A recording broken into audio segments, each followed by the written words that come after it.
ito ay rated SPG. Striktong patnubay at gabay ng magulang ang kailangan. Maaaring may masiselang tema, lengguwahe, karahasan, sexual, horror o droga na hindi angkop sa mga... Naging mabuting asawa nga itong si Edward at si Marge dito nga kay Paulo at kay Thea. Subalit nakuha pa nga nilang maglukos sa dalawa. Kaya naman nga tayo nga dito kay Edward, hindi nga deserve ni Marge na magstay nga sa pamilya Torrecampo. Lalong-lalo na nga dito kay Paulo.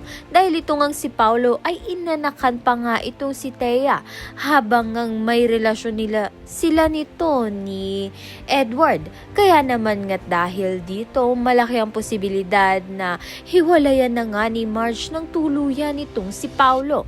Sa kabilang banda naman nga, laki nga ang paghihirap nito ni Marge dito nga kay Jasmine dahil kinikailangan nga nila ng donor upang ang maduktungan ng buhay nito ni Jasmine. Kaya naman nga't kinikailangan nga maghanap nito ni Marge.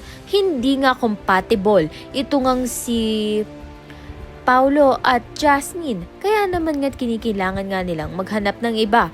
Kaya naman nga't yan at iba pa ang dapat nating pakaabangan.